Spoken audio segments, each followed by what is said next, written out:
यहाँहरूलाई फेरि पनि स्वागत छ हाम्रो कार्यक्रममा।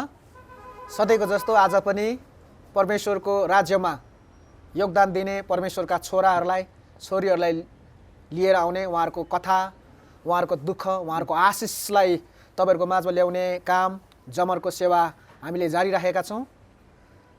आज चाहिँ हामीले परमेश्वरको छोरा उहाँले विशेष गरी विदेशमा एकदमै धेरै सेवाकाई गर्नुभएको, विदेशमा सेवाकाई गर्दा कस्तो अनुभव हुन्छ र नेपालको सेवाकाई भन्दा विदेशको सेवाकाई कस्तो अनुभव हुन्छ र उहाँको बाँकी जीवनलाई हामी तपाईँहरूको माझमा लिएर आएका छौँ। ढिला नगरिकन हामी कार्यक्रममा स्वागत गरौँ आजका पाहुना पास्टर अगम लिम्बुज्यूलाई। पास्टरबा, तपाईँलाई स्वागत छ। धन्यवाद। मैले तपाईँलाई लिम्बू भने तपाईँ अगम लिम्बू लेख्नुहुन्छ कि सुब्बा लेख्नुहुन्छ? म अति राम्रो प्रश्न गर्नुभयो। म विशेष गरी सानोबाट चाहिँ हामीले सुब्बा नै लेख्थ्यौँ, अनि पछि चाहिँ हामी लिम्बूमा गऱ्यौँ। किनभने मेरो 3वटा पुस्तक छन्, अलिकति ब्याक गरौँ। ती मैले जानेअनुसार मेरो चेप्जो बाजेबाट हामी सुब्बा हौँ। हामी सानैबाट हामी लिम्बू र सुब्बा हामी एउटा पहिले प्रकारको हाम्रो जुन एउटा जल जमिन जङ्गलको पहिला हामी नि एउटा पहिलेको एउटा इतिहास अनुसार हामी एउटा सम्पन्न परिवार थियौँ। त्यस कारण हामी कहिले पनि लिम्बूले चाहिँ पहिला एउटा सुब्बा लेख्थ्यौँ। तर पछि चाहिँ अब इतिहास हेर्दै गर्दाखेरि विविध प्रकारको त्यो अध्ययन गर्दै जाँदाखेरि चाहिँ अब सुब्बा त अहिले छैन होइन। पहिले त्यो उनीहरूले जब त्यो राजा महेन्द्रको पालामा जुन 2016-17 सालतिर जुन उनीहरूले त्यो किपोटहरू उनीहरूले नि विथड्र गर्यो, त्यस पश्चात चाहिँ मैले सोचेको होइन किन म लिम्बू नै लेख्छु भनेर फेरि हामी लिम्बू लेख्न थालेको। तर पहिले चाहिँ हामी सुब्बा लेख्थ्यौँ।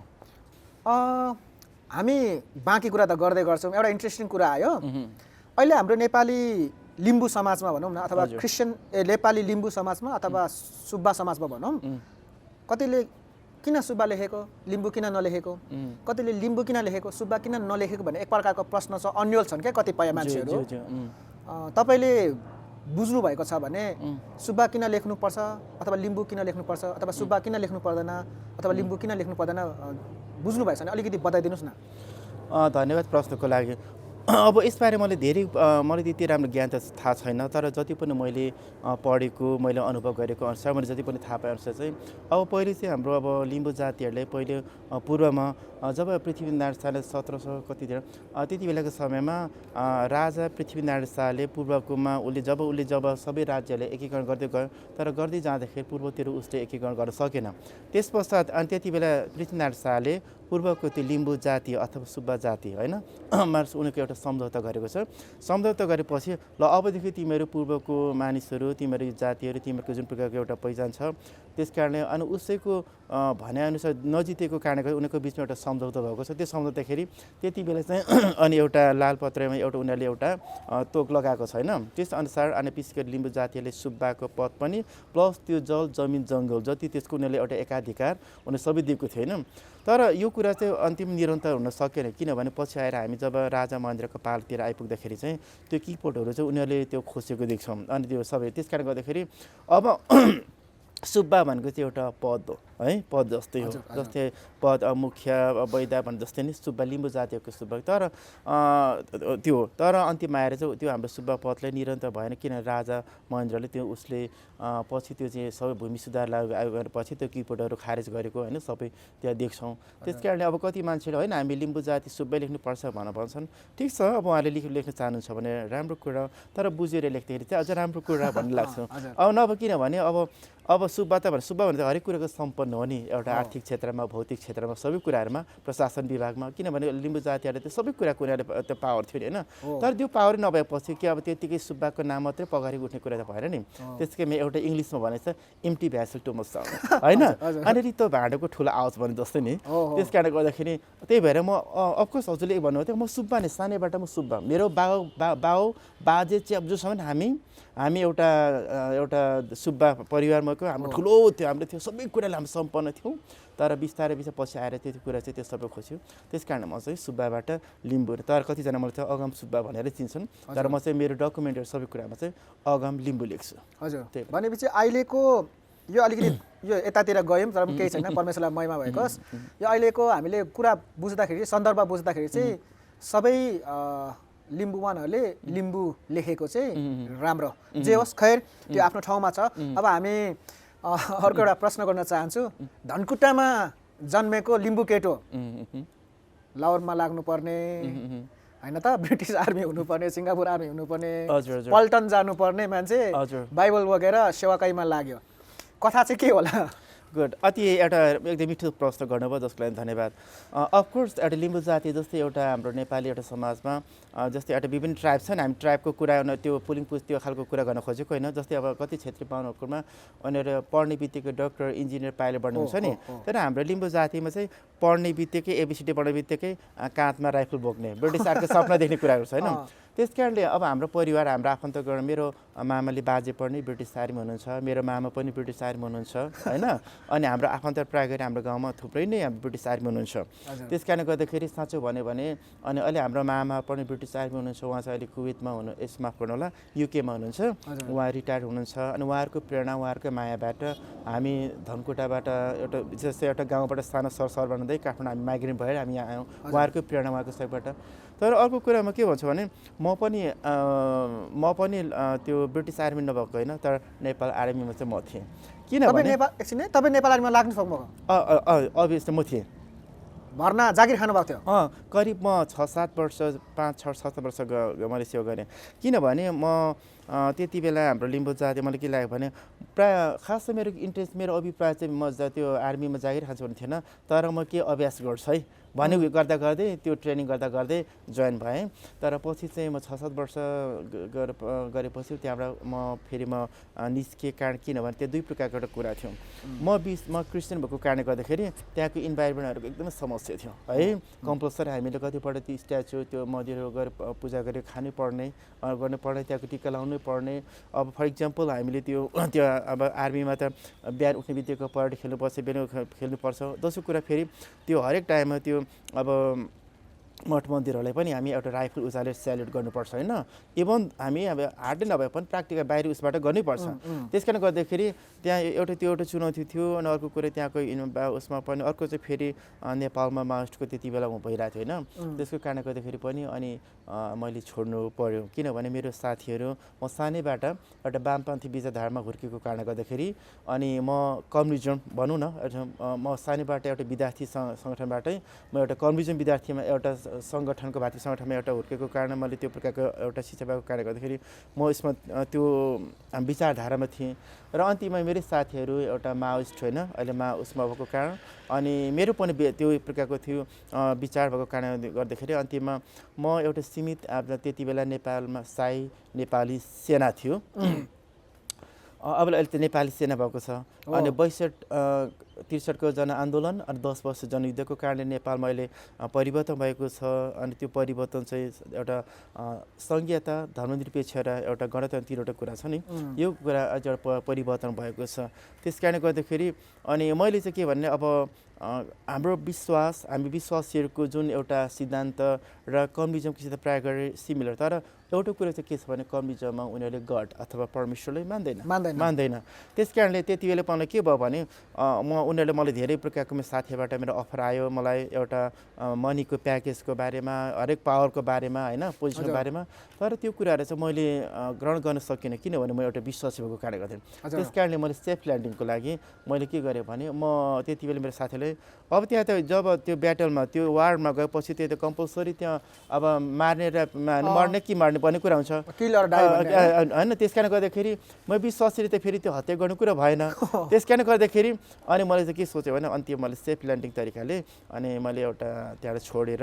उहाँले गर्नुभएको अफरलाई पनि मैले इन्कार गरेर म त्यहाँबाट निस्केँ अनि अर्को कुरा के भयो भने मैले त्यो एउटा सीमित एउटा राष्ट्रको एउटा सेवक एउटा साई नेपाली सेनाको एउटा सेवक भन्दा पनि म त पहिले नै म क्रिस्चियन थिएँ होइन त्यस कारणले गर्दाखेरि म त क्रिस्टको एउटा सिपाही हो नि अनि क्रिस्टको सिपाही भन्नु त मेरो लागि त्यो सुपर हो नि होइन उत्तम कुरा हो त्यस कारणले म पहिले नै विश्वका म त्यसमा गएको थिएँ तर पछि मैले रियलाइज गरेँ सबै कुरामा होइन म यो चाहिँ एउटा मेरो बोलावट चाहिँ एउटा निश्चित एउटा राष्ट्रको एउटा सेवा गर्ने राम्रो कुरा हो तर त्यो होइन मैले सारा संसारमा परमेश्वरको वचनलाई मत्ती 28को अध्यायमा भनेअनुसार मर्कुस 16को अध्यायमा भनेअनुसार अनि सारा संसारमा गएर सुसमाचार गर होइन विश्वास उनीहरूले के अरे ग्रहण गर्नेले बप्तिस्मा दियो अनि उनीहरूले सिकाऊ होइन यो प्रकारको भयो अनि त्यही वचनबाट म एउटा प्रेरित र प्रेरणा भएर नै मैले फेरि गाउँबाट सहर हुँदै आज विदेशमा भएर म सेवा गर्ने। म तपाईँको कुरा एकछिन रोक्नु पर्यो माफ गर्नु होला लगभग कति वर्ष अगाडि तपाईँले आर्मीको ज्याकेट छोड्नुभयो? अब म विदेश बसेको 22 वर्ष भइसक्यो।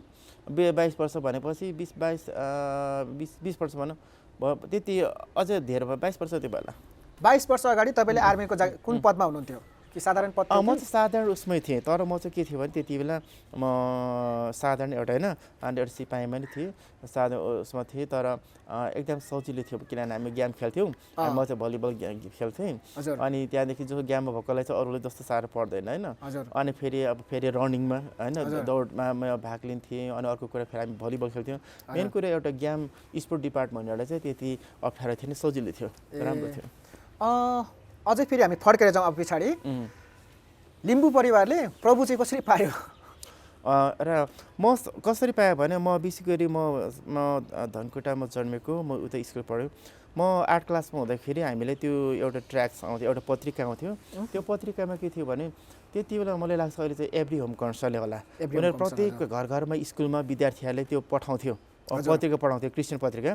अनि पठाउँथ्यो, त्यस पठाउने बित्तिकै प्रचार पढ्थ्यो अनि हामी त्यो पढ्थ्यौँ। अनि त्यहाँ प्रश्न उत्तर पनि हुन्थ्यो। पछि उनीहरू सर्टिफिकेट पनि त्यहाँ राइट गरेर उनीहरू उत्साहपूर्वक सर्टिफिकेटहरू पठाउँथ्यो क्या, र तपाईँले यस्तो राम्रो गर्नु भन्ने गर्थ्यो। अनि पछि म चाहिँ 8 क्लास हुँदाखेरिबाट नै म यो प्रभुको वचन जुन एउटा यो त्यति बेला हुलाक मार्फत आउँथ्यो, अनि त्यो पत्रिकाहरू माध्यमबाट मैले अध्ययन गरेँ, मैले बुझेँ, अनि मैले राम्रो लाग्यो, त्यहाँबाट म सुरुवात गरेँ हुलाकबाट। हजुर हजुर, परमेश्वरलाई महिमा भएको होस्। 22 वर्ष अगाडि आर्मीको जागिरै हुनुहुन्थ्यो। त्यस बेलाको त्यो मेरो विचारमा 22 वर्ष अगाडि त्यो आर्मीको जागिर एकदम सेक्युर जागिर हो। Everybody wants to be army भन्छ, पैसा पनि राम्रो आउने, इज्जत पनि हुने, सम्मान पनि हुने, सेक्युर जब भनौँ न। त्यो सेक्युर जबलाई छोडेर इनसेक्युर सेवाकाई गर्ने, त्यस बेलाको जमानामा त सेवाकाई गर्ने भनेको त मागेर खाने भन्ने एक प्रकारको शब्द पनि प्रयोग गर्थ्यो मान्छेले। मागेर खाने जब अथवा इनसेक्युर जब रोज्नु भयो तपाईँले। के कुराले चाहिँ तपाईँलाई घचघचायो म चाहिँ अब यो सेक्युर जब छोडिदिन्छु, यो सरकारी जागिर छोडेर, अब पैसा कसले दिन्छ थाहा छैन, तलब कसले दिन्छ थाहा छैन, तर म प्रभुको सेवाकाई गर्छु भनेर के कुराले चाहिँ तपाईँलाई अगाडि बढायो अथवा फ्युल अथवा रिचार्ज गर्यो तपाईँलाई? एक नम्बर कुरा मैले आर्मीमा छोड्नुको कारण के थियो भने त्यहाँ चाहिँ अब अहिले जस्तो इनफ स्यालेरी थिएन है। हामी त गेम पनि खेल्थ्यौँ होइन। अनि गेम खेल्ने मान्छे त्यो क्यान्टिनमा खाना खाँदै पैसा सकिन्थ्यो, उता त्यो आर्मीको मेस टेबलले मात्रै नपुग्ने। अनि हामीले पाएको तलबबाट हामीले त्यो अब क्यान्टिनमा गएर खानु पर्थ्यो। अनि महिनामा अनि अन्त्यमा हुँदाखेरि त हाम्रो त पैसै नहुने, किनकि त्यो क्यान्टिनमा खाँदा सकिसक्यो हुन्थ्यो। अनि इभन हामी त्यो उसबाट आउँदाखेरि घर फर्किँदाखेरि साथीहरूसँग कति सापट लिएर पनि आउनु पर्थ्यो। त्यति बेलाको समय थियो। अर्को कुरा चाहिँ के थियो भने जब हामी विश्वासीहरूको लागि त्यो सेनाभित्र चाहिँ नि, किनभने अब त्यो चाहिँ अलिक अप्ठ्यारो थियो, किनभने कमान्डरको कुरा मान्नै पर्छ, त्यहाँको रुल रेगुलेसन बस्नै पर्छ। तर त्यति बेला पनि म चाहिँ के हुन्छ भने मेरो एकजना जेसिओ अफिसर हुनुहुन्थ्यो, उहाँ पनि विश्वासी क्रिस्चियन हुनुहुन्थ्यो। एकजना चाहिँ मेजर, अनि उहाँ चाहिँ प्रभुमा उठिसक्नु भयो होइन, तर उहाँ चाहिँ क्याथोलिक हुनुहुँदो रहेछ है, रोमन आर्सी हुनुहुँदो रहेछ है। तर पनि त्यहाँ चाहिँ अब पूर्ण रूपमा के अब प्र्याक्टिकल हामीले जुन विश्वास त्यो गर्न नपाइने त्यो कुरा। अनि अर्को कुरा फेरि तर त्यति बेला चाहिँ फेरि त्यहाँ आर्मीभित्र चाहिँ फेरि के भन्छ बिहान नै त्यो एउटा ब्राह्मण हुन्छ क्या, त्यहाँ आर्मीकै त्यो पुजारी हुन्छ, हामीले टिका लगाइदिन्थ्यो। त्यो भयो मैले भन्थेँ सरी म त्यो लाउँदिनँ भन्थेँ, तर उसले फेरि जबरजस्ती त्यो लगाइदिँदैन थियो है। तर लगाइदिँदैन थियो, म क्रिस्चियन हो, म लाउँदिनँ भन्थेँ होइन। तर त्यो मान्छे त्यो आर्मीको त्यो पुजारी पनि तर एउटा बुद्धिमानी नै थियो, उसले जबरजस्ती त्यो गर्दैन थियो होइन। र अर्को कुरा चाहिँ फेरि त्यति बेला के भने महत्त्वपूर्ण कुरा चाहिँ मैले रहरले भनौँ म 2-4 वर्षमा त्यहाँ अब सेवामा गएँ। तर पछि चाहिँ म पहिले नै मैले यो युथ मिसनमा मैले सेवाकै गर्थेँ नि त। मैले त्यति बेला डिसाइपलसिप ट्रेनिङ डिटिएस मैले गरेको थिएँ, फेरि 2 वर्ष मैले फेरि एसपिएस पढ्ने होइन, सेवाकै पनि गरिराखेको थिएँ। त्यस कारणले मैले मैले के भने यो मेरो भिजन होइन, यहाँ सेवा सर्भिसको होइन। त्यस कारण मैले त यति एउटा सीमित एउटा राष्ट्रको सेवा गर्ने एउटा सेना भएर होइन, मैले त सारा हाम्रो नेपालमा अब रहेको गाउँ जिल्ला सहर मात्र नभएर परमेश्वरको वचन अनुसार सारा संसारमा गएर प्रभुको सेवा गर्नुपर्छ भन्ने मलाई त्यो प्रकारको मलाई एउटा दर्शन भयो। त्यहाँबाट मैले छोडेँ र अर्को कुरा चाहिँ फेरि त्यति मात्रै भएर म त्यो सीमित एउटा त्यो प्यारामिटर मात्र भएर म त एउटा विश्वासी भएर सेवा गर्न सक्दिनँ। त्यस कारणले म त यो एउटा सेनाको मात्र होइन, तर म क्रिस्टको सेना हो। मैले त्यस कारण म क्रिस्टको सेनाले चाहिँ अब म चाहिँ एउटा पुरा प्यासन छ, पुरा एउटा डेडिकेट लाइफ भएर कल्ने त्यो सबै कुरामा सबै भएर मैले गर्नुपर्छ भन्ने जुन मैले एउटा दर्शन पाएँ। पाएँ त्यहाँबाट छोडेँ यो एउटा कुरा हो। दोस्रो कुरा चाहिँ फेरि छोड्नुको कारण चाहिँ त्यति बेला माओइस्टको ठुलो भइरहेको थियो। मेरो सबै साथीहरू मेरो माओइस्ट हुनुहुन्थ्यो अनि उहाँहरूले मलाई भन्नुहुन्थ्यो त्यो छोड होइन भन्थ्यो मलाई विविध कुरा हुन्थ्यो। अब फेरि म आफ्नो अघि पनि भनिसकेँ म कम्युनिस्ट विचारधाराको कारणले गर्दाखेरि नि अनि मैले के गरेँ भने अनि मैले त्यो छोडेँ होइन छोडेपछि फेरि त्यही भएर अनि फेरि अनि उहाँले भन्नुभयो ल फेरि यसो पूर्ण रूपमा तिमीले सहायता गर्नुपर्छ भन्दाखेरि एउटै कुरोमा मेरो एउटा विवाद चाहिँ के हो भने आर्मीमा त्यो माओवादी गएपछि त कति मर्ने र मार्ने कुराहरू हुन्छ होइन म विश्वास चाहिँ अथवा कृष्णको कारणमा त्यो कुरामा सहभागी हुन सकिनँ जाने किनभने हामी बाइबलमा पनि देख्छौँ नि 10 आज्ञामा हत्या नगर्नु होइन चोरी नगर्ने जस्तै त्यस कारणले गर्दाखेरि अनि म उहाँसँग सहभागी हुन अफकोर्स म सबै कुरामा सहभागी थिएँ तर उहाँहरू त्यस्तो कुरामा चाहिँ अब डु एन्ड डाई होइन अब केही मर्ने कि गर्ने के भने नि त्यो प्रकार गर्ने भन्ने बारेमा चाहिँ म सहमति हुन सकेन र अन्तिममा चाहिँ म बिस्तारै मैले के गरेँ प्रार्थना गरेँ अनि फेरि परमेश्वर मलाई होइन मैले अब अर्को ठाउँ मैले एउटा सेवा गर्नुपर्छ भने त्यतिले परमेश्वर नयाँ दर्शन दिनुभयो त्यहाँबाट म नेपाल छोडेँ अनि विदेशमा सेवाकाई गर्दैछु खुसी लागेछ। कुवेतमा चाहिँ सेवाकाई गर्नुभएको 22 वर्ष हजुर म 22 वर्ष भयो। कुवेत नै किन अथवा कुवेत नै रोज्नुको कारण अथवा कुवेतमै सेवाकाई गर्नुको कारण बिहाइन्ड केही छ कि? कुवेतमा चाहिँ जस्तै मलाई अफर धेरै पाएका थियो नि म उता युरोपतिर जान सक्थेँ अरू पनि थिएँ तर मान्छेले प्राय गरी जहाँ सबै कुराको सम्पन्न सुविधा सम्पन्न थियो त्यहाँ मान्छेहरू अफर चाहिँ आथ्यो तर म चाहिँ के छ भने जहाँ चाहिँ अलिक हुन्छ नि त्यहाँ चाहिँ मेरो छ क्या जहाँ चाहिँ एउटा अभाव छ जहाँ पीडा छ जहाँ समस्या छ म त्यस्तो ठाउँमा म रुचाउने है त्यस्तो ठाउँमा किनभने एउटा अब अहिले त म प्रभुको छोरा हो म त लिम्बूको छोरा भएको कारणले म त चुनौतीपूर्ण जीवन जिउने त्यो रोज्ने बाटो मान्छे हो त्यस कारणले गर्दाखेरि अनि पहिले चाहिँ त्यो इन्टरभ्यू हुनको लागि एउटा कम्पनीमा गएँ है हजुर अनि त्यो कुवेतमा गएपछि चाहिँ के भयो भने त्यहाँ 1 वर्ष जति म एउटा कम्पनी काम गरेँ हजुर त्यति बेला चाहिँ कुवेतमा कस्तो छ भने त्यो एउटा इङ्ग्लिस कङ्ग्रिगेसन KTMCC भने कुवेत तामिल मलयालम क्रिस्चियन कङ्ग्रिगेसन कुवेतमा भएको विशेष साउथ इन्डियनको विश्वासीहरू अनि इङ्ग्लिस चर्च अनि अरबिक चर्च र साउथ इन्डियाको उनीहरू 3टा कङ्ग्रेसले मिलाएर बने एउटा नेसनल इभान्जेलिकल चर्च बनेको छ है त्यहाँ चाहिँ एउटा ठुलो कम्पाउन्ड छ त्यो चर्चमा चाहिँ एउटा पार्लिमेन्ट बिल्डिङकै छेउमा छ त्यो एकदम बिल्डिङको छेउमा छ अनि त्यहाँबाट म त्यहाँ 98 मा त्यहाँ गएँ त्यहाँबाट फेरि त्यो चर्च देखेँ त्यतिले हाम्रो नेपाली चर्चहरू थिएन सानो झुन्ड मात्रै थियो होइन 2-4 जनाको झुन्ड थियो तर यसै अहिले जस्तै एउटा पुरै नै एउटा त्यो गभर्मेन्ट दर्ता भएर यसो भएको कुनै थिएन अनि पछि त्यहाँबाट परमेश्वरले फेरि निरन्तर मलाई एउटा दर्शनहरूमा होइन परमेश्वर दिनुभयो अझ बढी मात्रामा होइन त्यस कारणले अनि त्यहीबाटै म 98 मा गएको अनि फेरि 99बाट फेरि मैले पूर्ण रूपमा त्यहाँ केही परीक्षाको रूपमा सेवा गरेँ त्यहाँबाट फेरि 2000बाट चाहिँ पूर्ण रूपमा अनि म चाहिँ तिनै नेसनल इभान्जेलिकल चर्चकोमा तपाईँ कुवेतमा चाहिँ जाँदाखेरि सेवाकाई गर्छु भनेर जानुभएको थियो कि अरू नै केही कुराले जानुभएको थियो? म चाहिँ एउटा चाहिँ यहाँको नेपालमा माओसको कारणले गर्दाखेरि होइन अनि थियो कारण थियो। दोस्रो कुरा चाहिँ कारण के थियो भने म विश्वासी भएर फेरि त्यो लाग्नु पर्यो समस्या होइन हुन्छ त्यो म मासको त्यो कारणले गर्दाखेरि एकपल्ट प्रेसर थियो। अर्को कुरा चाहिँ अब म कसरी भने त म सेफ ल्यान्डिङको लागि नि होइन म विश्वासीले अब त्यो काम गर्नु म त बरु अब सेवकै गर्छु भने बरु म विदेशमै गर्छु भनेर त्यो प्रकारको मैले दर्शन सेवाकाई गर्छु भनेर तपाईले कुवेतमा 22 वर्ष सेवाकाई गर्नुभयो नेपालमा पनि धेरै सेवाकाई गर्नुभयो हजुर हजुर नेपालमा गर्ने सेवाकाई र कुवेतमा गर्ने सेवाकाईमा भिन्नताहरू केही छ भने के भिन्नताहरू छ? विदेशको सिलसिलामा नि विदेशको दाँजो नेपालमा सजिलो छ। नेपालमा किनभने नेपाल हाम्रो आफ्नै भूमि हो आफ्नै जन्मभूमि हो हामी यहाँको नीति नियम रेगुलर सबै कुरा कति कुरामा अनि सबै अलिक केही भए पनि यहाँ एक्सक्युज भन्ने कुरा हुन्छ तर विदेशमा हुँदैन त्यस कारणले नेपालमा जति नै अब आफ्नै घरमा सेवा सङ्गति गर्न पाइयो अथवा कुनै पनि एउटा छ होइन हाम्रो नेपाली समाजमा नेपाली बोलीमा नेपाली सबै तर त्यो जति नेपालमा सजिलो हुन्छ विदेशमा हुँदैन किन विदेशमा एउटा मुस्लिम राष्ट्र भयो अनि उनीहरूको अधीनमा बस्नुपर्छ अनि बस्नुपर्छ अर्को कुरा विदेशमा बस्दाखेरि फेरि कति कुरामा एकदम समस्या अब फाइनेन्सियलको समस्या त्यहाँको लिडरसिपको समस्या त्यो टिम बनाउनको समस्या एकदम हुन्छ अनि त्यो फेरि त्यो बनायो फेरि त्यहाँ भोलि आर्थिकको समस्या भोलि गएर त्यो काम गर्नेको समस्या सबै कुरा अर्को कुरा फेरि त्यो उता त्यहाँको मुस्लिमहरूको त्यो उनीहरूको कानुनकोबाट पनि फेरि त्यहाँ के भयो भने फेरि हामीले त्यो डिपोर्ट गर्छ त्यो एउटा समस्या। त्यसकारण नेपालको विदेशको दाँजोमा नेपालमा सेवाकाई सजिलो छ तर नेपालको दाँजो चाहिँ विदेशमा अप्ठ्यारो छ। त्यहाँको कानुनको परिधिभित्र भएर गर्नु पर्यो अनि आर्थिकको समस्या हुन्छ, सबै कुरामा हुन्छ। त्यस कारण अब कतिजना सोच्छन् अब हाम्रो नेपालीमा विश्वास भन्छ न क्रिस्चियन हुने बित्तिकै डलर आउँछ भन्ने कुरा। तर म त डलर हामी त आफै लिभ बाई फेथ होइन, विश्वासबाट हामी मण्डली एउटा सुरुवात गरेको। त्यस कारण गर्दाखेरि विदेश धेरै चुनौती छ। भोलि कतिले डिपोर्ट गर्छ होइन, अलिकति उनीहरूको त्यहाँको कानुन 24 आवर्स विदिन 24 आवर्स डिपोर्ट गर्छ यदि धर्मको बारेमा छ। भोलि गएर के सेसा लगाइदियो भने हामीलाई अन द स्पोट हामीले होइन रेड गरेर होइन हामीले डिपोर्ट गर्छ। एक्सक्युजै छैन, एक्सक्युजै छैन, तपाईँले लयर लाउनु पाउँदैन। फेरि उनीहरूको त ठाडो के त्यो जङ्गी नियम जस्तो ठाडो हुन्छ।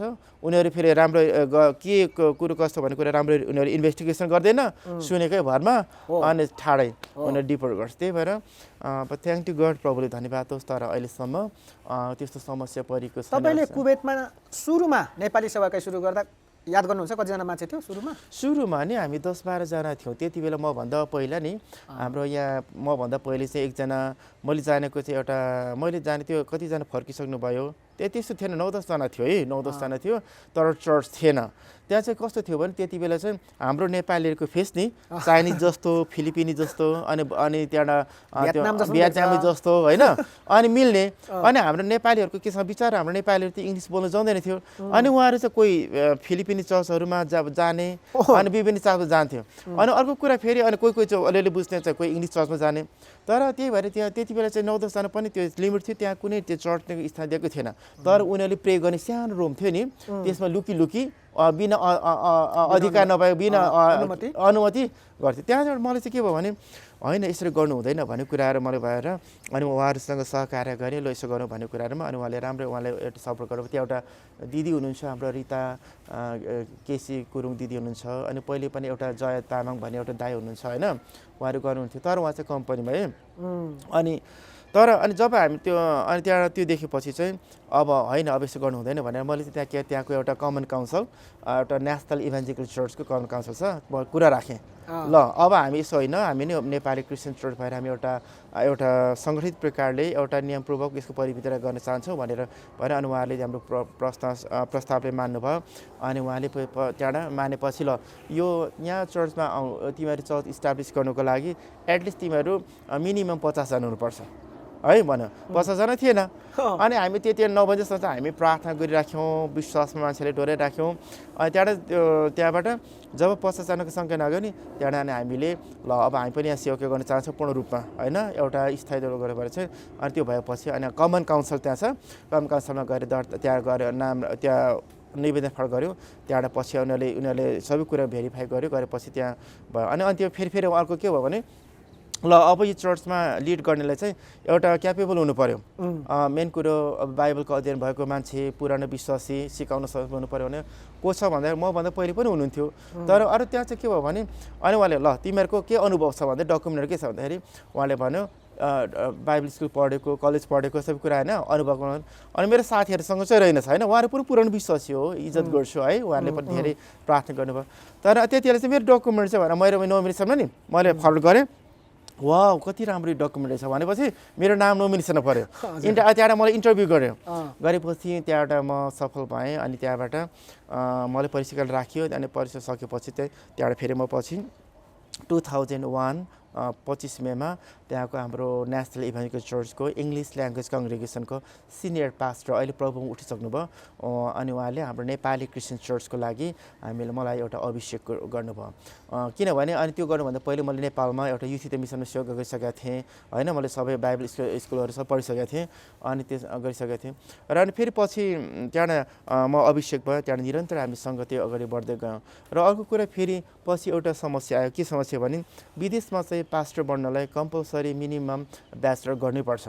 ब्याचलर त्यो ब्याचलर गरेन भने उनीहरूले रिकगनाइज गर्दैन, भिसा पनि लाग्दैन। अब मैले देखेअनुसार मैले धेरै अरू देशमा मलेसियामा, उता सिङ्गापुर, उता ब्याङ्ककतिर अथवा त्यो सौदी, कतार, बहराइन अनि युएईमा देखेको छु उहाँहरू चाहिँ पार्ट टाइमको रूपमा सेवा गर्नुहुन्छ। तर अचम्म लाग्छ मलाई सबभन्दा मेरो कम्पनी नै नेसनल इभान्जेलिकल चर्च है, मेरो प्रोफेसन पास्टर अनि मुस्लिम देशमा त्यो पनि।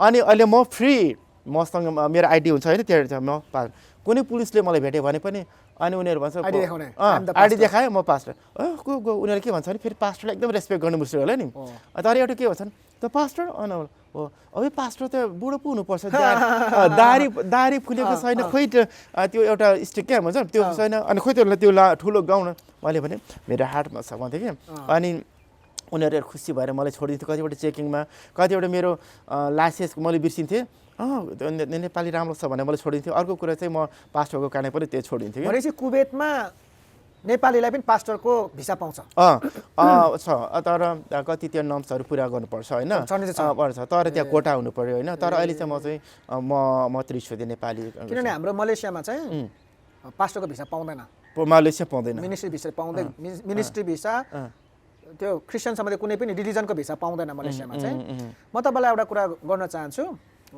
भन्नु मिल्छ कि मिल्दैन तपाईँले फर्स्टचोटि अभिषेक हुनुभयो नि पास्टरको रूपमा स्यालेरी पनि पाउनुभयो धन्यवाद त्यतिले हाम्रो चर्च नि त्यो चर्च नै सानो थियो होइन मैले तपाईँ एउटा इमान्दारीसँग भन्नुपर्छ हाम्रो एउटा मिसन थियो नि मिसन एउटा इङ्ग्लिस चर्चले हामीले त्यो टेम्परेरी रूपमा मलाई केही रूपमा मलाई सहायता गरेको है पाएको त्यति बेला मैले पाएको कुरा अब अर्को कुरा फेरि अगाडि फर्क्यौँ त्यो पाएको कुरामा म इङ्ग्लिस चर्च हामी त्यहाँको नेसनल इभेन्जलिकल चर्च त्यहाँ एउटा संस्था छ होइन त्यहाँको हामी चाहिँ इङ्ग्लिस चर्चको फेसिलिटी अन्तर्गत हामी सेवा गर्छौँ त्यस कारण उहाँले हामीलाई सपोर्ट गर्नुभयो हाम्रो चर्चको लागि फ्री अफ त्यो हामीले हलहरू पनि दिनुभयो होइन अब पास्टर खानु त पर्यो होइन गाडी मात्र भएर भएन गाडीले चलाउने ड्राइभर हुनु पर्यो पेट्रोल लाउनु पर्यो डिजेल लाउनु पर्यो जस्तै नि अब म पास्टर अब त्यसका एउटा नेपाली खुवाउँछ त्यो खाने चरीले आशिषले मात्रै बाँध्दैन होइन त्यस कारण हो एउटा हाम्रो इङ्ग्लिस चर्चको त्यहाँ सिनियर पास्टर ज्यारी हुनुहुन्थ्यो उहाँहरूको एउटा प्रशासनबाट उहाँको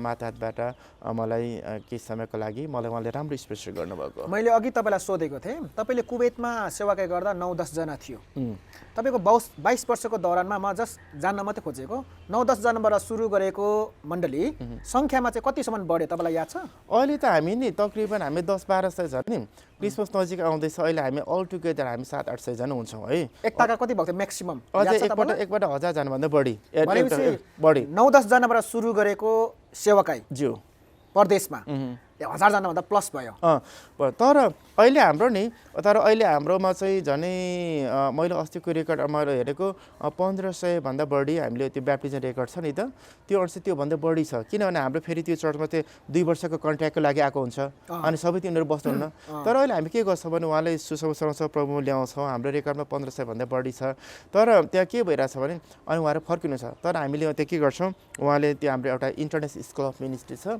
ISM भनिन्छ हामीले डिप्लोमा लेभलसम्म हामीले उहाँले तालिम दिन्छौँ अनि गरेर हामीले रुकुम यो पछि यो सुर्खी जस्तो एउटा पहाड एउटा दुर्गम क्षेत्र पनि हामी उहाँले एउटा तालिम दिएर नै उहाँहरू नेपालमा पास हुनुभएको छ र अहिलेसम्म हाम्रो 1500 भन्दा अझ धेरै छ अझ धेरै छ एउटा कुरा म सोधिहाल्नु पर्यो बत्तिसमा कुरा गर्नुभयो बत्तिसमा दिएको रेकर्डहरू राख्नु भएको छ अवश्य कतिसम्म छ अहिलेसम्म 22 वर्षको दौरान अहिलेसम्म हाम्रोमा त धेरै त झन् 2000 भन्दा बढी आइसक्यो भनेपछि तपाईँले 22 वर्षको सेवाकाईमा 2000 भन्दा बढीले बत्तिसमा दिनुभयो त्यसमध्येमा अहिलेसम्म मैले 2000 बढी अनि 2 दर्जन भन्दा बढीलाई पवित्र विवाह 2 दर्जन भन्दा बढीलाई हात मिलाउने सेवाकाई अनि हाम्रो 2 दर्जन भन्दा बढीलाई बाल अर्पण र अर्को कुरा अनि अर्को हामीले करिब हामी 100-150 जनालाई हामीले डिप्लोमा लेभलसम्मको हामीले उहाँले बाइबल स्कुल तालिम दिएर नेपाल पठाएको छौँ र अर्को कुरा हाम्रो त्यही चर्चको माध्यमबाट हामी त्यो अर्को हाम्रो एउटा शाखा चर्च पनि खोलेको छौँ नेपालमा पनि छ होइन यो एउटा लाइफ हस्पिटल पनि एउटा पर्छ होइन यो छ अब सङ्ख्यामा जोड नदिएको चाहिँ होइन तर इन्करेज होस् भनेर मैले अवश्य तपाईँले त्यही हातले यसो गरेर 2000 भन्दा बढीले बस्नु दिनुभयो अवश्य तपाईँले धेरै कुराको रेकर्ड राख्नु हुँदो रहेछ हजुर हाम्रो त्यो सिस्टममै राखेछौँ कुवेतमा सेवाकाई गरेका कुवेतमै विश्वास गरेका कुवेतमै बत्तिसमा लिएका मान्छेहरू अहिले नेपालमा फर्केर कतिजना चाहिँ सेवाकाईमा छन् अहिले चाहिँ सेवाकाईमा नि अहिले हामीले 100 जनामा 50 जना भन्दा धेरै चाहिँ उहाँले एउटा पास्टर जस्तै सेवाकाई गरेर कुवेतमा प्रभु पाएर विश्वास गरेर तालिम गरेर काम गर्दा गर्दै तालिम गरेर नेपालमा आएर 50 जना बढीले सेवा त्यति चाहिँ पहिले हाम्रो उसमा थियो है तर अब अहिले चाहिँ फेरि कतिजना के अहिले कति त रेकर्ड बिना पनि होला अफ द रेकर्ड हुन्छ अहिले चाहिँ कति वार के कता के गर्नु थाहा छैन तर त्यति चाहिँ हामीले बकाइदा साथ हामीले नि उहाँले एउटा तालिम दिएर प्रार्थना गरेर हैन त्यो प्रकार काम गरे तर अहिले चाहिँ फेरि कति हो थाहा छैन है कति राम्रो कुरा तपाईँले कुवेतमा नेपाली सङ्गतिमा चर्चमा जानुभयो, ज्यू नेपालको नेपाली सङ्गतिमा जानुभयो, हङकङमा पनि जानुभयो नेपाली सङ्गतिमा, अरू कुन कुन देशमा जानुभयो नेपाली सङ्गतिमा? म हङकङमा गएको छु, म भियतनाममा गएको छु, ब्याङ्ककमा गएको छु, अनि त्यहाँबाट थुप्रै उता मलेसियामा गएको छु, सिङ्गापुरमा गएको छु, अनि इजरायलमा गएको छु, उता युरोपमा होइन टर्कीमा गएको छु, अनि यो मिडल इस्ट मध्यपूर्वमा प्रायः सबै ठाउँमा गएको छु। लगभग अनि रसियामा गएको छु, अनि उता रसियाको छेउमा उता त्यो पोल्यान्ड नजिक होइन त्यो क्षेत्र पनि गएको छु, अनि रसियाको मस्कोमा प्राय गरी अहिलेसम्म 30वटा देशमा गएको छु। 30वटा नेपाली चर्चमा जानुभयो? 30वटा देशमा, तर म्याक्सिमम चाहिँ 20वटा भन्दा बढी चाहिँ नेपालीमा, अरूमा चाहिँ इङ्ग्लिसमा। तपाईँले भर्खर गर्दा मैले गन्दै थिएँ, 14 चाहिँ पुगेको थियो। तपाईँ 14वटा देशको नेपाली सङ्गतिमा जानुभयो?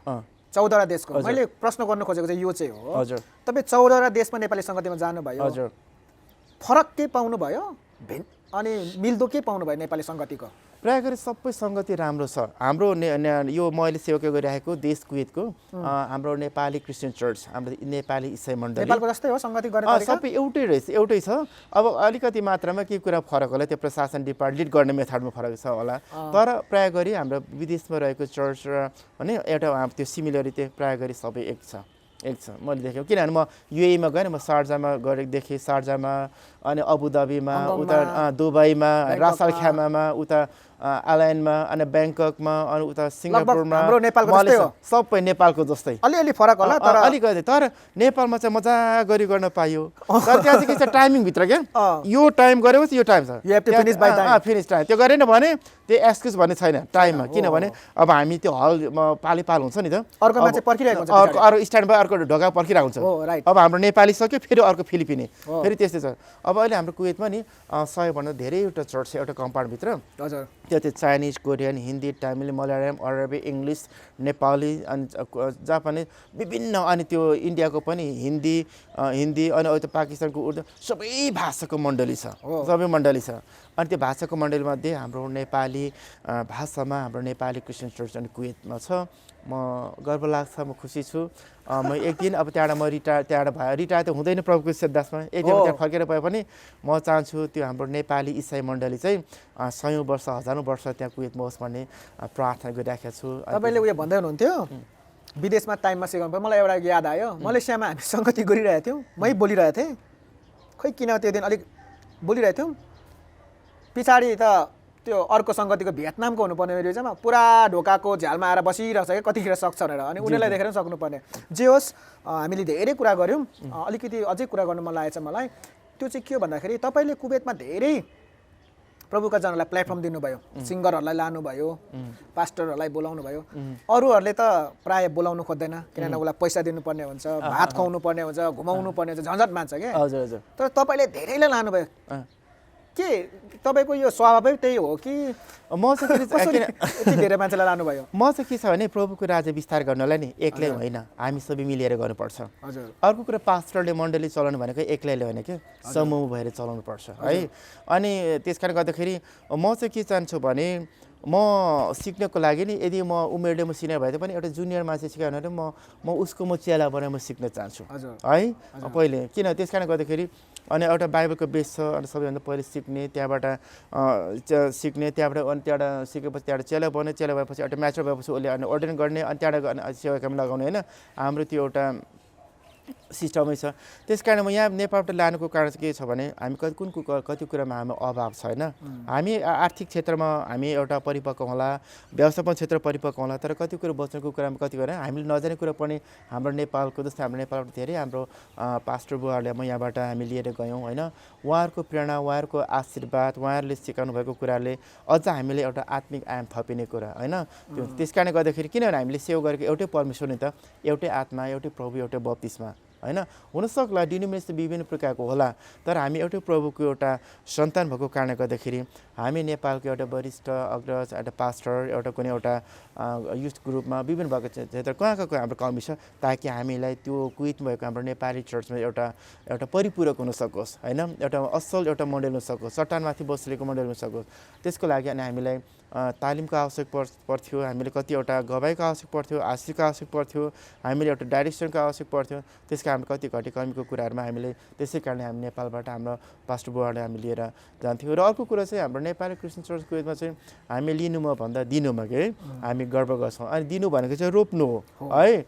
अनि अब कति कुरा हुन त अब पास्टरहरूलाई विदेशमा लानु कति समस्या पर्छ नि, किनभने कति अब हाम्रो नेपालमा पास्टर बुवाहरू अब उहाँहरू अब कति कुरामा अहिलेको परिवेशमा अब कतिमा अहिले विदेशमा चाहिँ के छ भने एउटा विदेशमा पास्टर अभिषेक हुनको लागि लिड गर्नको लागि ब्याचलर गर्नैपर्छ मिनिमम। तर अहिले नेपालमा चाहिँ त्यो छैन होला। अब पुरा विश्वासको आधारमा, पुरानो भएको आधारमा अथवा उहाँको गवाईको आधारमा अथवा उहाँको बोलावटको आधारमा निश्चित एउटा तालिम, निश्चित उहाँको विश्वास देखेर त्यो प्रकारको अध्ययनको कुराहरू हुन्छ। तर विदेशमासम्म त्यस्तोहरू हुँदैन। त्यस कारणले हाम्रो कतिपल्ट हाम्रो नेपालबाट पास्टर बुवाहरूलाई लाँदाखेरि अब हाम्रो चर्चबाट भिसा निकाल्नु पर्थ्यो नि। अनि त्यहाँबाट चाहिँ उहाँ चाहिँ मिनिस्ट्रीमा काम इन्भल्भ कति भयो, उहाँले कति पढ्नु भएको छ थियोलोजीमा। अनि अब अफकोर्स हामी त उहाँ त एउटा आगोको रूपमा सेवकै गर्नुहुन्छ होइन। तर त्यो इमिग्रेसनले त चिन्दैन नि त। इमिग्रेसनले त अब उसले त्यो डकुमेन्ट चाहिँदैन कति पढेको। अनि भिसा फ्रड गर्दाखेरि ऊ चाहिँ मिनिस्ट्रीमा कति भयो लाग्यो, कति भयो, अनि अर्डिनेसन छ कि छैन, मेन कुरो अर्डिनेसन भएको, मिनिस्ट्री सर्भिस कतिको भएको। अर्को कुरो चाहिँ त्यो जुन उसले पास्टर भयो उसले कुन कलेजमा पढेको, कति वर्ष पढेको। अनि त्यो तीनवटा डकुमेन्ट भएपछि मात्रै अनि त्यहाँबाट एप्रुभ भएर इमिग्रेसन फर्काउनु गर्नु पर्थ्यो। त्यस कारणले गर्दाखेरि अनि त्यो भिसा निकाल्नु बरु अमेरिका जाने इजी छ, अनि कुवेतमा चाहिँ साह्रो छ। साह्रो छ त्यहाँ। तर पनि हामी कति कुरामा चाहिँ फेरि सेटिङ मिलाएर नि कति डकुमेन्टहरू हरेक मिलाएर गर्नु पर्थ्यो। त्यसको द्वारा पनि प्रभुले हामीलाई त्यस्तो समस्या पनि हामीले साथ दिनुभयो। अनि हाम्रो कामहरूमा प्रभुले एउटा आश दिनुभयो, खुसी लागेको छ। तपाईँहरू हेर्दै हुनुहुन्छ नेक्स्ट रेभुलेसन। हामीहरू यो कार्यक्रममा परमेश्वरको छोराहरूलाई छोरी लिएर निरन्तर आउनेछौँ। हामीहरू पूर्वमा अनि पश्चिममा गएर त्यहाँका वृद्ध पास्टरहरूलाई परमेश्वरको छोराछोरीको जीवनीले लिएर आउने कोसिस गरिरहेका छौँ। हामीलाई तपाईँहरूको सहायता चाहिन्छ, माया चाहिन्छ, सपोर्ट चाहिन्छ। हाम्रो यो कार्यक्रमलाई हेरिदिनुहोस् अनि यसलाई सेयर गरिदिनुहोस् ताकि अरू मान्छेहरूले पनि हेर्न सकोस्। अनि त्यहाँनिर तपाईँले तल डिस्क्रिप्सनमा ई सेवा देख्नुभएको छ। तपाईँले 100, 200, 500, 1000 जति सहायता गर्नुहुन्छ सहायता गर्न सक्नुहुन्छ ताकि हामीलाई अरू भिडियोहरू बनाउन हामीलाई सजिलो भएको होस्। आज चाहिँ हाम्रो पाहुना हुनुहुन्छ पास्टर अगम लिम्बुज्यू। अनि उहाँसँग सम्पर्क गराइदिनु भएको लागि म हाम्रो राजेश राईज्यू, हाम्रो गायक राजेश राईज्यूलाई म धेरै धेरै धन्यवाद दिन चाहन्छु हामीलाई यो समय जुटाउनमा सहायता गर्नुभएको लागि। र आजको हाम्रो पाहुना उहाँले हामीलाई धेरै समय दिनुभयो, स्वागत गर्नुभयो। र क्रिसमसको समय आएको छ, डिसेम्बरको समय आएको छ। म हाम्रो गुरुबालाई पहिला चाहिँ केही शब्दहरू, अन्तिम केही छुटेका शब्दहरू राख्न भन्छु, त्यसपछि क्रिसमसको सन्देश दिनको लागि म उहाँलाई अनुरोध गर्दछु। पहिला चाहिँ तपाईँले केही मैले नसोधेका कुराहरू भन्नु मन लागेको कुराहरू छ भने भनिदिनुहोस् न। सर्वप्रथम परमेश्वर धन्यवाद होस्। अनि आज यसरी मेरो आफ्नै म तपाईँहरूको स्थानमा आउनुपर्ने, तपाईँले मेरो घरमा एउटा आइदिनु भयो, म तपाईँलाई हृदयबाट धन्यवाद दिन चाहन्छु। यो घर तपाईँ मेरो मात्र होइन हजुरहरूको पनि हो है। हामी एउटै प्रभुको सेवा गर्छौँ। अनि तपाईँले जुन प्रकारको एउटा दर्शन, एउटा लक्ष्य लिएर तपाईँले यो सेवाकाई थालिराख्नुभएको छ, यो मेरो मिनिस्ट्री। अनि यो सेवाकाई जुन तपाईँ यो चाहिँ निरन्तर परमेश्वर पिताको प्रेम प्रवेशको अनुग्रहमा अनि यो बढ्दै जाओस् अनि आशिषमा बनोस्। तपाईँहरूको दर्शन अनि प्रभुमा सबै कुराहरू पुरा भएको होस्। र यो पुरा हुनको लागि यो तपाईँको सेवाबाट अनि संसारभरि रहेका विश्वासी दाजुभाइ दिदीबहिनीहरूको निम्ति एउटा आत्मिक प्रेरणा बनेको होस् र आशिष भएको होस्। र तपाईँहरूको सेवाका चाहिँ परमेश्वरले एउटा निरन्तर परमेश्वरले आशीर्वाद दिनु जस्तै फल्दै फुल्दै वृद्धि हुँदै जाओस् र सफलताको म कामना गर्न चाहन्छु। धन्यवाद। हुन्छ, उहाँ हुनुहुन्थ्यो हाम्रो आजका पाहुना पास्टर अगम लिम्बुजी। हामीले उहाँसँग बिदा लिएका छैनौँ, अझै एउटा कुरा गर्न बाँकी छ। अनि र पनि म तपाईँलाई भन्दछु फेरि पनि यो हाम्रो च्यानल डुलस मिडियालाई तपाईँले सब्सक्राइब गरिदिनुहोस्, सेयर गरिदिनुहोस्। र यो प्रोग्रामका प्रड्युसर, यो प्रोग्रामका मुख्य मान्छे हाम्रो भाइ रबिन गुरुङलाई पनि धेरै धन्यवाद छ। अन्तिममा आजको पाहुनाबाट, आजको वक्ताबाट हामी क्रिसमसको सन्देश लिएर यहाँबाट बिदा हुन चाहन्छौँ। क्रिसमसको सन्देश गुरुबा। हुन्छ, सर्वप्रथम परमेश्वर धन्यवाद। विशेष गरी 2078 सालको बर्देन क्रिसमसको यो पावन अवसरमा नेपाल लगायत संसारभरि रहनुभएका विश्वासी नेपाली विश्वासी दाजुभाइ दिदीबहिनीहरूमा उहाँलाई बर्देन क्रिसमसको हार्दिक शुभकामना। परमेश्वरले प्रत्येक को विश्वासीहरूको जीवनमा, मण्डलीमा, मिडिया क्षेत्रमा, विभिन्न जुन जुन क्षेत्रमा छ प्रत्येकको जीवनमा परमेश्वरको प्रेम र उहाँ परमेश्वरको अनुग्रह र उहाँको आशीषले भरिपूर्ण भएको होस् र हरेकको सेवाकाई उहाँको जीवनमा प्रभुको प्रशस्त रूपमा आश दिनुभएको होस्। धन्यवाद। हुन्छ, सबैजनालाई जय मसी छ जय मसी सबैलाई पनि जय मसी। जय मसी धन्यवाद धन्यवाद थ्याङ्क यू